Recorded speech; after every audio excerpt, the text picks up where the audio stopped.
Alors, le pasteur avait raconté une histoire, je me rappelle. Il y avait... Les gens sont venus à l'église. Il n'y avait pas vraiment beaucoup de gens. Il y a un ange qui est descendu. Quand l'ange est descendu, il avait comme une bloc-notes. Hein. Il prenait note. Il a pris les noms de tous ceux qui étaient présents ce jour-là. Il n'a rien dit. Il a pris seulement les noms et il est reparti. Jusqu'à aujourd'hui, le passé se demande, mais c'est quoi? Qu'est-ce que signifie ces gestes-là? Azui bakomo ya bato bazaki présent akenam. Donc interprétant on dit comme la Kinshasa on dit yemela. Alors aujourd'hui on va passer à ce n'est pas Dieu ne fait pas de grandes choses parce que l'église est pleine. Non. Dieu peut faire des grandes choses avec 2 ou 3, comme lui-même il a dit dans la promesse. Là où 2 ou 3 sont venus, je suis au milieu. Quand Dieu est au milieu de nous, il fait des choses. Amen. Il va aujourd'hui nous enseigner, nous apporter la parole de Dieu. La parole de Dieu, c'est aussi communier avec Dieu. La prière, c'est aussi communier avec Dieu. Dieu veut que nous puissions communier avec lui d'une manière constante. Alors, on va passer à l'écoute de la parole.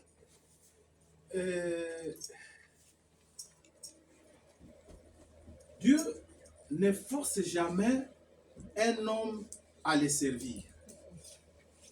Donc, le titre pour mon thème d'aujourd'hui, c'est quoi? Dieu ne force personne pour le servir. C'est ça le titre. Dieu ne force personne pour le servir. Amen? Amen. Alors, on va lire ça dans...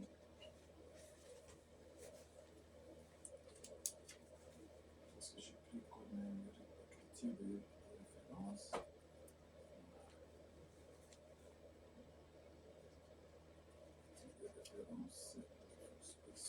Bon.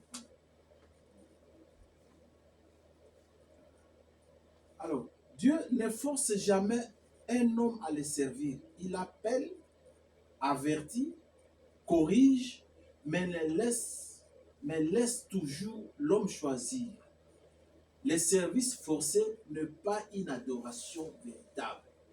Tout commence dans la liberté. Où est-ce que Dieu a commencé à laisser la liberté à l'homme? C'est dans le jardin d'Éden. C'est dans le jardin d'Éden où il avait laissé la liberté à l'homme de choisir. C'est dans Genèse, c'est là où Dieu, quand il a créé l'homme, il a établi dans le jardin d'Éden. Il a dit, bon, voilà, il y a des arbres ici. Il y a l'arbre de vie et l'arbre de la connaissance de bien et du mal. Moi, Dieu, ton créateur, ton Père, je te conseille de choisir l'arbre de vie et tu vivras. Mais l'homme, lui, n'a pas voulu écouter les conseils de Dieu. Il a désobéi en choisissant l'arbre de vie et de la mort. Quand il a mangé, effectivement, il est mort. La mort est entrée. C'est ce que nous constatons même aujourd'hui. Les gens meurent partout. Il y a des maladies partout. C'est à cause de la désobéissance. Alors, il n'a pas forcé Adam pour dire que non, il faut que tu manges seulement l'arbre de vie. Il a conseillé choisis ça. Donc, je te conseille de choisir ça, tu auras la vie. Mais il a laissé Adam sa liberté. C'est comme ça que Dieu fait. Il te parle, il te conseille, il te laisse la liberté. Comme dans ce monde ici, on parle de la démocratie. C'est une fausse démocratie. Alors, il a laissé cette liberté-là. C'est pour cela, le titre dit que Dieu ne force personne pour le servir. Alors, on va lire. Forcer, c'est une loi divine. Hein. Adam, on va donner comme l'exemple que je vais te donner. Dieu a averti Adam, ok, ne mange pas cet arbre, le connaissant du bien et du mal, mais il ne force pas Adam et Ève. Mais il a dit simplement, il donne conseil, ne mange pas. Il ne force pas. Il les laisse tranquilles. Mais ils ont désobéi. Leur désobéissance a apporté la mort et la souffrance. Dieu nous donne la parole de Dieu. Les conseils qu'il nous donne ici, dans la Bible, on appelle ça, c'est une lumière. Vous prenez ça, c'est la lumière que vous avez mis devant vous, qui vous conduit dans la vie. Vous refusez, vous restez dans les ténèbres, dans la désobéissance, et ça va vous conduire exactement à la mort, comme ça avait conduit Adam et Ève. Donc nous sommes placés aujourd'hui devant ces choix comme c'était du temps d'Adam et Ève. Donc le baga a été que oh non, ils Adam et Ève, non, non, même aujourd'hui, la même chose est placée devant nous. Si tu choisis l'obéissance, tu as la vie.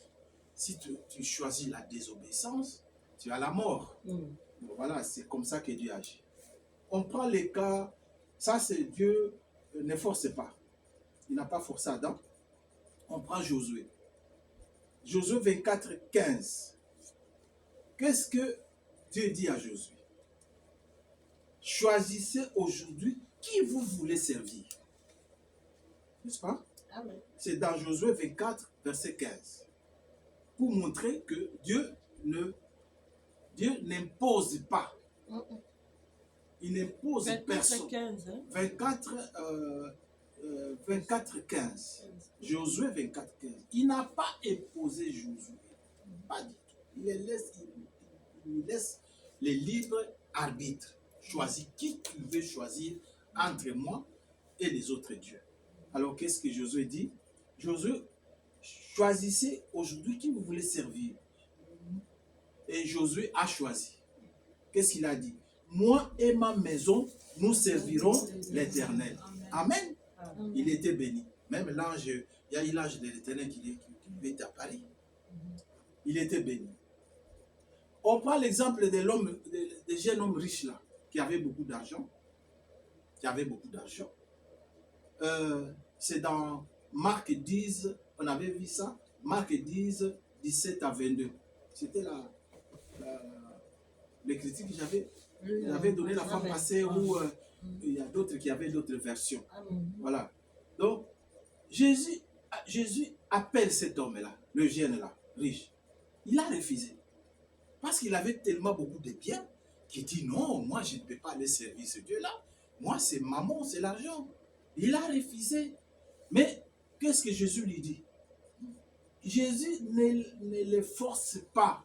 Jésus a forcé qui était. Bon, moi, je te dis que choisis la vie, dépose ces choses que tu as, donne ton cœur à moi, moi je vais te donner la vie éternelle. Il a refusé. Jésus a quitté le monde de la États-Unis, viens, tout ça. Non. Il a laissé avec son choix. Avec son choix, et il est parti. Caïn, mêmement. Caïn, lui, il est allé tuer son frère à cause de la jalousie. Avant le mal, il lui a dit d'abandonner, de faire, d'agir comme ça. Caïn a refusé. Il était aussi devant Échoua, mais il a refusé. Il a fini quand même par tuer son frère. Et c'est fini pour lui. Il a désobéi. Il est allé dans la mort. Pourquoi Dieu ne force pas?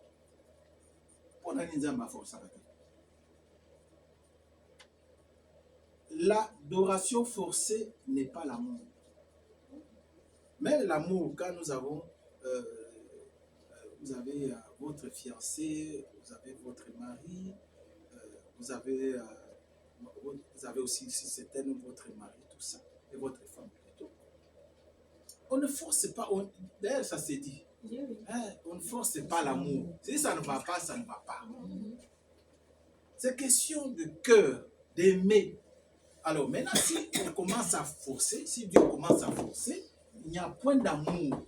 Il faut que cette relation soit basée sur l'amour. C'est pour ça que Dieu laisse chacun choisir. Pourquoi Dieu ne force pas? Dieu veut une relation volontaire. Amen. Nalingi nzambe na ngai. Oui. C'est ce qui va te donner même le courage à cause l'église. Parce que c'est toi-même qui as choisi. Amen. C'est volontaire. Oui, On doit pousser à zater. Si tu vois, on commence à te pousser. Donc, ce n'est pas volontaire que tu as aimé Dieu. Oui, oui. Non. Amen. Tu finiras par te casser, Oui. arrêter et partir parce que ce n'est pas volontaire. Exact. Voilà. Alors, Dieu respecte la liberté qu'il a donnée à l'homme. C'est pour ça que Dieu ne force pas. Il te laisse libre arbitre, fais ce que tu veux, mais moi je te conseille de choisir le bien. Moi je te conseille de choisir la parole de Dieu. Moi je te conseille d'aller régulièrement à l'église. C'est ce que moi Dieu je veux. Si tu m'as choisi, tu m'aimes volontairement, je ne vois pas pourquoi je dois chaque fois te pousser pour aller à l'église. Ça doit être automatique parce que tu m'aimes, tu as besoin de me rencontrer. Amen. Alors, cet homme-là que tu aimes, et il vient, il t'attend, tu ne viens pas. Le dimanche prochain, il vient, il ne te voit pas.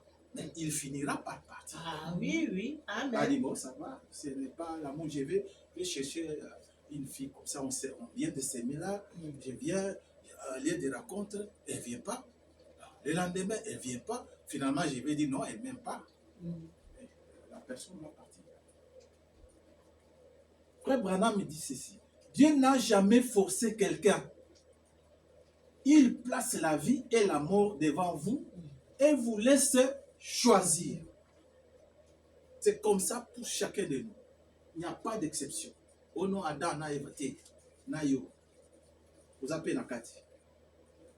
Alors, quelles sont les bénédictions de ceux qui les servent volontairement, ceux qui aiment Dieu volontairement? Comme on entend aussi, les fous de l'éternel, les fous de Jésus. C'est comment on dit, hein? Les fous de Jésus. Il y a Jésus, non? Il faut Jésus à mon avis, chaque jour, prière, église, exhortation, il est dedans. Parce qu'il a aimé Jésus volontairement. On doit pousser à Zati. Alors, tu vois la bénédiction dans les années. Tu suis les cas d'Abraham. Dans Genèse 12, 1 à 3, Abraham, il obéit librement à Dieu. Sors de ton pays, va-t'en. Il a obéi. Dieu le bénit et fait de lui une bénédiction. Il y a une grande famille. Hein? Ah oui. On prend Joseph. Joseph refuse les péchés. Quand Joseph était tenté, là où il était allé, la femme de Potiphar, il refuse les péchés. Qu'est-ce qu'il fait? Il reste fidèle à Dieu et Dieu l'a élevé. Donc, il a crié en Dieu. Il s'est attaché en Dieu et Dieu a finalement fait quoi? La bénédiction qu'il lui a donnée, c'est de l'élever. Alors, on prend David. Choisit Dieu. Il a choisi Dieu dès son jeune âge. Il reçoit, qu'est-ce qu'il reçoit en retour? Il reçoit la protection de Dieu, l'onction de Dieu et des victoires. Voilà. Si on fait ça, je crois que on aura des grandes bénédictions. Dieu va nous les donner. Dans Deutéronome 28, versets 1 à 14, il y a de bénédictions pour ceux qui obéissent à Dieu. Il y en a. Donc, la bénédiction dans le chant, on a cité quelques mois, seulement, là on a cité quelques bénédictions. Quand tu obéis à Dieu, Dieu dit dans Deutéronome, il y aura des bénédictions dans les champs. Dans la ville où tu es, il va envoyer la pluie pour que tes plantes ouvrent. Et là, la prospérité, la victoire sur les ennemis, tu seras la tête et non la queue. Ça, c'est dans Deutéronome 28, versets 1 à 14. Dans Matthieu 25, 21, Jésus dit à ceux qui ont obéi, entrer dans la joie de ton maître. Amen. Quand tu obéis, voilà ce qui t'attend. Cette bénédiction d'entrer dans la vie éternelle. Voilà. Frère Branham me dit, l'obéissance volontaire attire toujours la bénédiction de Dieu. Si tu tu as l'obéissance volontaire, tu aimes Dieu volontairement, ça va attirer de bénédictions dans ta vie. Si tu es parent, sache bien que cette bénédiction-là, ça peut aller jusque vers tes enfants, même les couples, à cause de l'obéissance à la parole de Dieu. Alors, malédiction est conséquence de ceux qui refusent de servir Dieu. On prend Adam. Qu'est-ce qu'il y a eu comme conséquence? Souffrance, la mort, séparation d'avec Dieu. Amen. Mabé. Amen. Alors, Saoul, il a désobéi. Conséquence, c'est quoi? Rejet. Et, Dieu l'a rejeté. Il y a eu des esprits mauvais qui sont entrés en lui. Et il a perdu son trône. Parce qu'il a désobéi à Dieu. Alors, le riche insensé là qu'on vient de voir, il refuse Dieu. Conséquence de quoi? Le jugement qui va lui arriver. Voilà. Ésaü, les frères de Jacob, méprise son droit d'aînesse. Quand il a méprisé ça, c'était un rejet, on l'a rejeté. Donc c'est lui qui est allé prendre l'héritage. C'est Jacob. Jacob, il a perdu l'héritage. Pour nous, l'héritage, c'est le Saint-Esprit. Israël, dans le désert, refuse de croire. À cause de cela, Dieu les a laissés pendant 40 ans tourner en rond. Parce qu'ils ont refusé de croire en Dieu. Dans Deutéronome 28, verset 15 à 68, ça vous pouvez lire à la maison, qu'est-ce qu'il y a pour celui qui refuse de servir Dieu ou de l'aimer volontairement? Donc, il y a confusion dans la vie, il y a des maladies, il y a des défaites, il y a la captivité, il y a la sécheresse dans la vie ou dans une nation quelconque. On va terminer bientôt. Branham me dit, quand Dieu appelle un homme et qu'il le refuse, retenez ça très bien. Quand Dieu appelle un homme et qu'il le refuse, Dieu trouve un autre. Mais cet homme perd sa bénédiction. Amen. Quand tu refuses ça, il vient aujourd'hui, il toque à ta porte, il te conseille, viens, toi tu ne viens pas. Demain, le lendemain. Donc il voit que, donc toi tu es comme ça, tu as refusé de le servir, il va te tourner le dos et il va prendre quelqu'un d'autre qui va servir à ta place et toi tu as perdu quoi? Ta bénédiction. Nous avons des exemples supplémentaires. Moïse choisit Dieu, devient qui? Devient libérateur. Voilà, ça c'est des bénédictions maintenant. Il a choisi Dieu, Moïse, et il devient libérateur. Jonas, tout d'abord il a refusé, et puis qu'est-ce qu'il a fait? Et il y a eu la tempête qui est arrivée dans sa vie, ça c'est conséquence. Et puis il a accepté. Quand il a accepté, qu'est-ce qui s'est passé? Il y a eu réveil. Réveil dans sa vie. Marie accepte et porte le Messie comme bénédiction. Gédéon accepte, délivre Israël. Samuel dit, mais voici, prophète établi. Il devient prophète établi. Alors comme conclusion, parce que nous sommes arrivés à la fin, parce que j'ai dit qu'on ne va pas traîner, ça sert à rien. Dieu n'oublie jamais. Il appelle, montre les chemins, mais laisse les choix. Ceux qui choisissent Dieu reçoivent protection, bénédiction et destinée.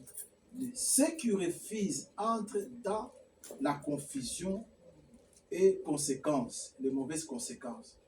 Les choix appartiennent à Dieu, les conséquences appartiennent à les choix appartiennent à l'homme et les conséquences appartiennent à Dieu. J'aimerais bien que j'attende un peu la sœur pour répéter juste cette conclusion-là et on va finir. Donc Dieu, c'est lui qui les suit, qui accepte ou qui croit en lui ou qui l'aime volontairement. En tout cas, cet homme-là, Dieu fait suivre de bénédictions dans dans sa vie. Amen. Ça ne peut pas rater. Même si aujourd'hui vous ne voyez rien, parce que c'est la parole de Dieu, ça viendra certainement dans votre vie. Amen. Ça peut s'étendre même sur toute ta maison, sur toute ta famille, même ta lignée. Vous verrez bien, par coco, il n'y a que des grands qui sortent dans cette lignée-là. Comme la lignée d'Abraham, il y a des rois, des sacrificateurs. C'est une grande bénédiction, les sacrificateurs. Pourquoi? Parce que Abraham avait obéi à Dieu. Qu'est-ce qui suit?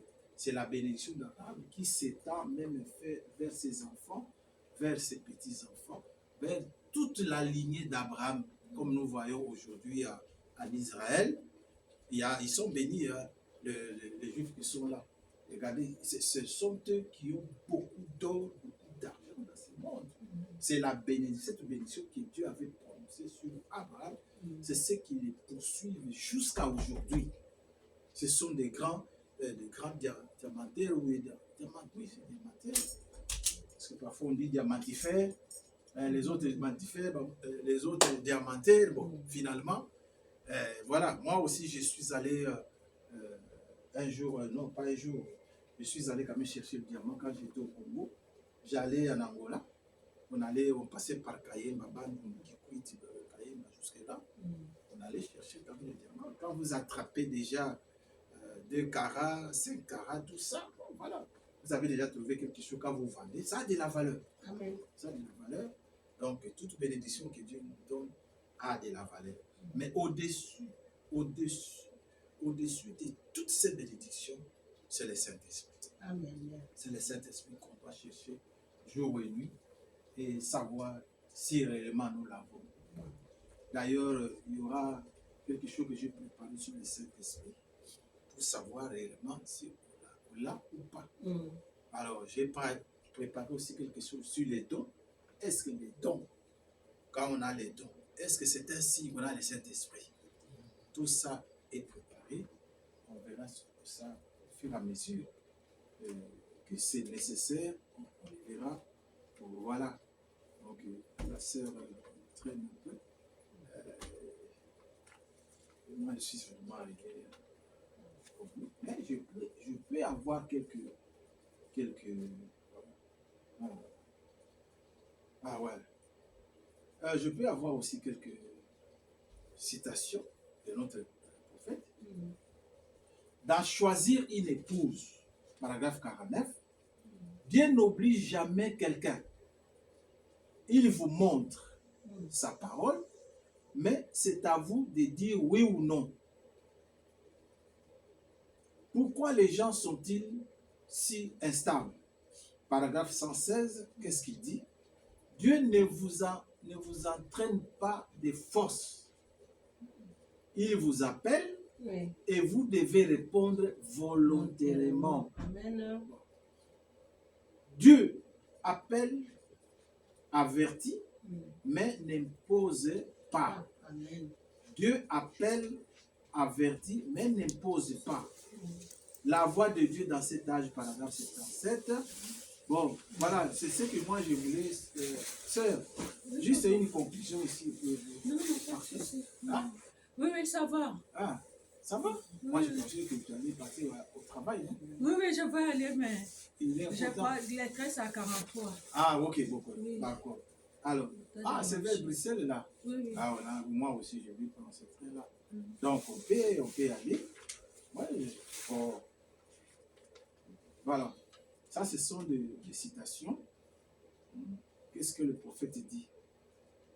La voix de Dieu dans cet âge, paragraphe 77, Dieu appelle un homme, mais il ne le pousse jamais. Il frappe à la porte et c'est à l'homme d'ouvrir. L'appel d'Abraham, paragraphe 22, quand Dieu appelle un homme, il ne le contraint pas. À forcer yote, à benio. Il ne va pas te suivre pour dire que Yakako, aux libre. Tu as choisi ton chemin, vas-y même. Tu as choisi la destination de ton âme. C'est toi qui as choisi. Pas Dieu. Oh non, n'a fait.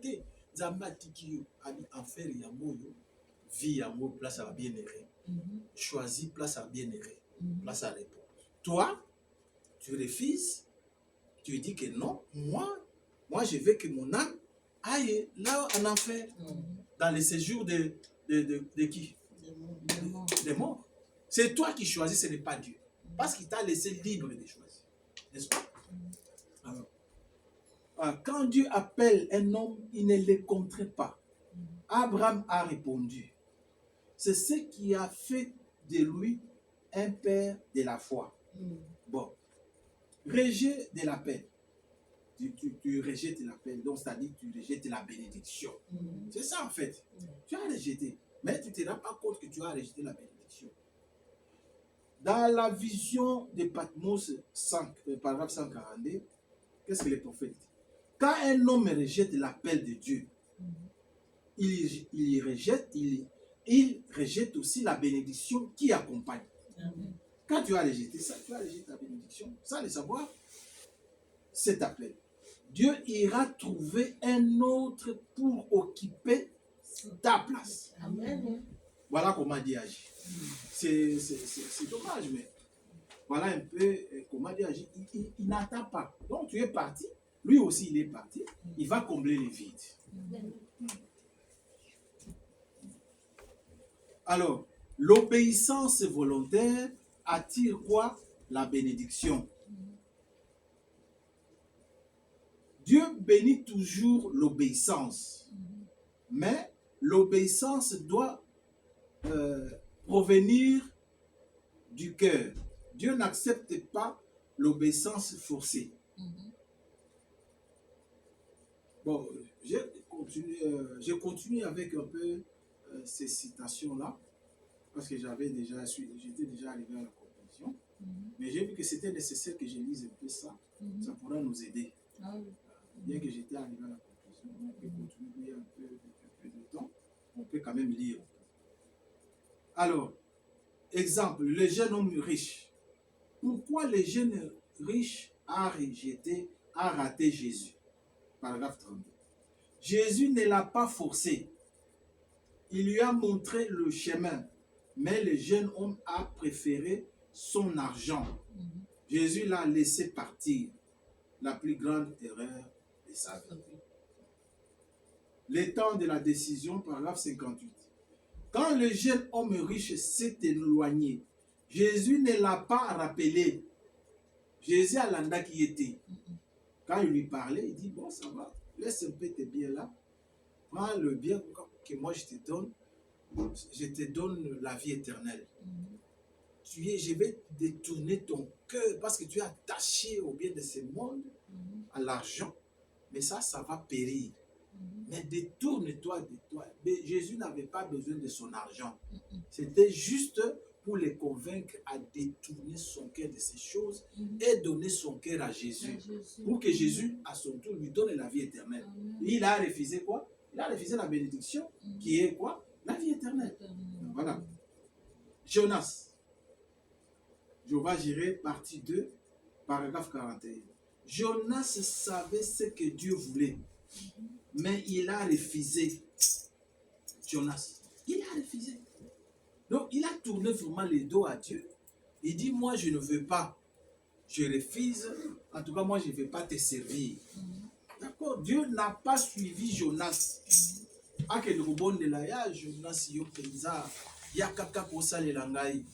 Non, non, Dieu n'a pas suivi. Dieu, quand il t'appelle, il te donne son conseil de choisir le bien. Toi, tu refuses, tu pars. Dieu ne te suit pas pendant que le bon de la non, non, Dieu ne fait pas comme ça. S'il t'a donné un travail à faire, tu ne le fais pas. Il est capable de prendre quelqu'un d'autre. Après, si nous allons accueillir, donc tu vas manquer la bénédiction dans ta vie, c'est fini pour toi. Alors, Jonas savait ce que Dieu voulait, mais il a refusé. Dieu ne l'a pas forcé. Vous avez déjà lu l'histoire de Jonas, non? Amen. Est-ce que Dieu l'avait forcé? Non. Amen. Non, non. Alors, la tempête l'a corrigé. Il dit non, pas comme tu veux. Il part là-bas, il trouve la tempête. C'est la tempête qui l'a corrigé et la tempête l'a remis sur la voie. Maintenant, quand il l'a remis sur la voie, quand il a accepté maintenant, à cause de la tempête, les souffrances que Dieu peut t'envoyer dans ta vie pour te corriger, c'est ce qui vont faire qu'il te ramène sur la voie de Dieu, sur les bons chemins, sur la bénédiction. Heureusement pour Jonas, Dieu a envoyé quand même la tempête. Mais il y a d'autres choses qui peuvent t'arriver dans la vie. Et ça passe aux vie. C'est Dieu qui envoie ça parce qu'il veut te ramener sur les bons chemins. Ah, mais regarde ce que toi tu as fait dans ta vie. Raison pour laquelle Dieu a envoyé, parce que Dieu t'aime encore. Il a encore l'amour pour toi. Il t'envoie une certaine tempête qui vient dans ta vie, te frapper pour te corriger et te remettre sur les bons chemins. C'est ce qui s'est passé avec Jonas. Alors, qu'est-ce qui s'est passé? L'œuvre a été accomplie. Il est allé à Ninive. Il est allé à Ninive.